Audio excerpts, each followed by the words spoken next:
Alright, I can already anticipate some of your concerns, because today we're talking about the best cable TV services out there, and for some of you that'll be like ranking the tallest buildings in Wichita, with my apologies to the guy behind the camera who's from Kansas.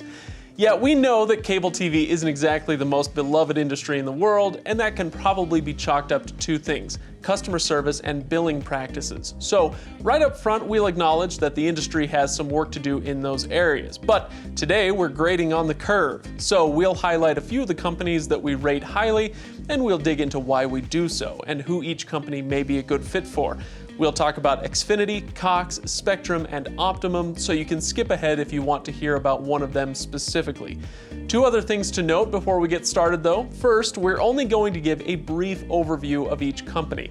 If you want a more detailed review, we have a separate review for each one, and you can check those out on our channel or on our site. And second, before you ask, no, we're not including satellite or fiber TV providers. Today is pure cable. So, now, with all that throat clearing out of the way, let's dive in.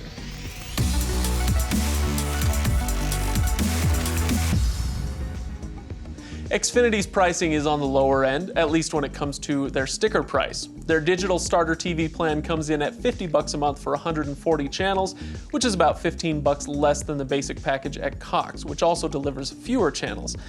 Xfinity also offers no contract service with any of its plans. You just tack on an additional $10 a month and you can go contractless. And lastly, while Xfinity's X1 DVR isn't at the very top of our list, it still gets very positive notes. And the X1 interface makes for a really slick experience. But while Xfinity has a low sticker price, you'll have to watch out for the dreaded additional fees. There's a broadcast TV fee, a regional sports fee, and more, plus tax, so that attractive pricing jumps up by quite a bit. This goes into the negative bin because I think we would all prefer it if those fees were just wrapped up into your price so you knew for sure what you were going to pay. But it's also hard to judge Xfinity too harshly for this, since this is standard operating procedure across the industry. In a similar vein, we give Xfinity negative marks for its customer service scores. Again, poor customer service scores is a reality across the industry, but Xfinity has distinguished itself here as below even that average, so they'll get called out. COX is trying to do something a little different. They've narrowed their service down to basically one thing: Contour TV. Within the Contour umbrella, your plan is customizable using add-ons called packs, P-A-K-S. No, I don't know why they left the C out. I mean, if you're gonna misspell the word, then COX might as well go with an X, but whatever. I'm just getting sidetracked. The point is, whether it ends up working in the long term or not, we appreciate the experimentation, and at least in theory, we always appreciate more customization. So this goes in the good column for COX.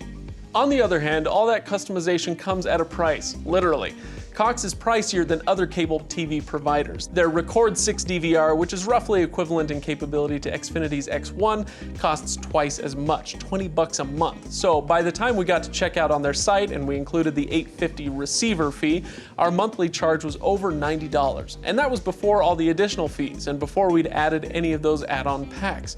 So if you take advantage of any of COX's positive features, be prepared to pay quite a bit for it. Spectrum is the result of the merger of Charter Spectrum and Time Warner Cable. Bigger, of course, does not necessarily mean better, but it's also not an automatic bad thing either. Most of what Spectrum offers is pretty much par for the course, but there's one positive that deserves to be pointed out, and that is no contracts.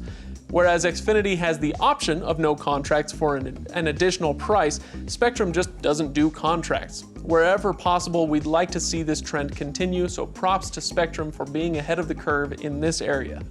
Spectrum suffers, though, from the same additional fees problem that we've already pointed out for some other providers.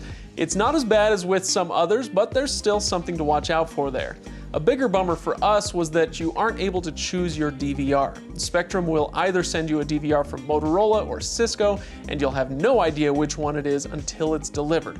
On top of that, neither of them records more than 45 hours worth of content, which is, well, not enough in my book. For Optimum, let's keep this one quick. Like Spectrum, Optimum has no contracts, which is exactly what we like to see. Plus, they have quite a few channels available in their packages. Even the introductory package has over 220 available channels. And since the pricing is right in line with what you see elsewhere, it turns out to be good bang for your buck. Unfortunately, one of the worst things about Optimum is that it's not very widely available. Its coverage is all clustered around New York City, New Jersey, and some of Connecticut. So we'd love to recommend a TV service that gives you pretty good value with no contracts, but unless you're in that tri-state area, then you're out of luck, which is too bad. Now, there are plenty more cable providers out there, but we think these 4 represent the best in certain categories. Xfinity is solid and really widely available, even though it has some issues with fees and customer service. COX is trying some new stuff with how it structures its packages, which we applaud. Spectrum is ahead of the curve with its no-contract approach, and Optimum is attractive enough that we wish it were more widely available. Let us know what your best or worst experience has been with a cable provider in the comments below. And if you have any questions or if you're curious about another provider, hit up the TV section of Reviews.org and get your questions answered. All right, thanks for watching, everybody. Be sure to subscribe to our channel, and we will see you on the next review.